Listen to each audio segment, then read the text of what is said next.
কম বয়সে স্বামীকে হারিয়েছেন, জেলে থাকতে মাকে হারিয়েছেন, অফিসে অবরুদ্ধ থাকা অবস্থায় ছোট ছেলেকে হারিয়েছেন, আরেক সন্তান হাজার মাইল দূরে লন্ডনে ছিল ১.৫ দশক। এছাড়া নিজ বাসা থেকে তাকে বের করে দেওয়া হয়েছে।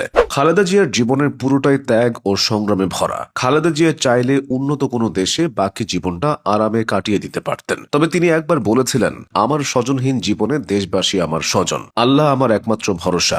আমি যেমন থাকি, যেখানেই থাকি, যতক্ষণ বেঁচে থাকবো দেশবাসীকে ছেড়ে যাব না। বেগম খালেদা জিয়ার ত্যাগ ও সংগ্রামের সময়গুলো দেখে নিন। ২০০৭-৮ সাল। এই সময়টায় খালেদা জিয়ার পরিবার ও দল দুটোর অবস্থায় ভীষণ নাজুক ছিল। তার ২ ছেলে দেশ ছাড়তে বাধ্য হন। বড় ছেলে তারেক রহমান ছিলেন গুরুতর আহত, তিনি যান লন্ডনে। ছোট ছেলে আরাফাত রহমান কোকো ছিলেন অ্যাজমা রোগাক্রান্ত, তিনি যান থাইল্যান্ড ও পরে মালয়েশিয়ায়। এদিকে বিএনপি ছিল দীর্ঘদিন ক্ষমতার বাইরে। বিপর্যয় আরও ঘনিয়ে আসে ২০০৮ সালের ডিসেম্বরে আওয়ামী লীগ নির্বাচনে জিতলে।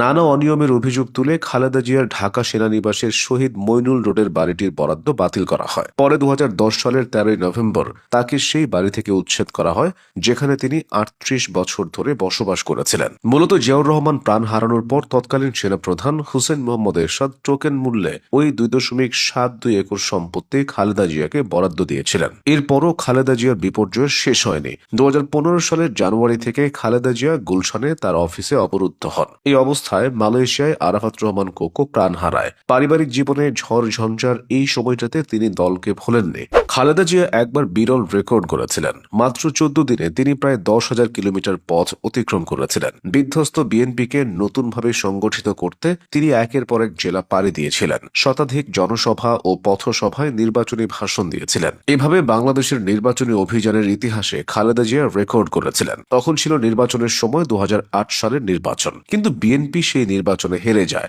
পরাজয়ের পরও তিনি নতুন উদ্যমে কাজ শুরু করেন। কিন্তু ২০১৩ সালের নির্বাচনের আগে খালেদা জিয়াকে অবরুদ্ধ করে রাখা হয়েছিল। তার গুলশানের বাড়ির সামনের রাস্তার দুই পাশে বালির ট্রাক দিয়ে আটকে রাখা হয়। ওই সময় খালেদা জিয়া রেগে গিয়ে পুলিশদের উদ্দেশ্য করে বলেছিলেন, এরা সবাই গোপালগঞ্জের নামই বদলে যাবে। কিন্তু ছোট ছেলে আরাফাত রহমান কোকো প্রাণ হারানোর পর থেকে খালেদা জিয়ার শরীর ও মন ভেঙে পড়ে। তিনি অসুস্থ হয়ে পড়েন। খালেদা জিয়ার অসুস্থতা তাকে ও বিএনপিকে বেশ ভুগিয়েছে। তিনি হার্ট, কিডনি ও লিভার সহ বিভিন্ন ধরনের রোগে ভুগছেন। তার হার্টে ৩টি ব্লক ছিল। আগে একটি রিং পরানো হয়েছিল। তাই ২০২৪ সালের জুনে তার শরীরে পেসমেকার বসানো হয়। হৃৎপিণ্ডে লাগানো এই পেসমেকার একটা ইলেকট্রনিক ডিভাইস।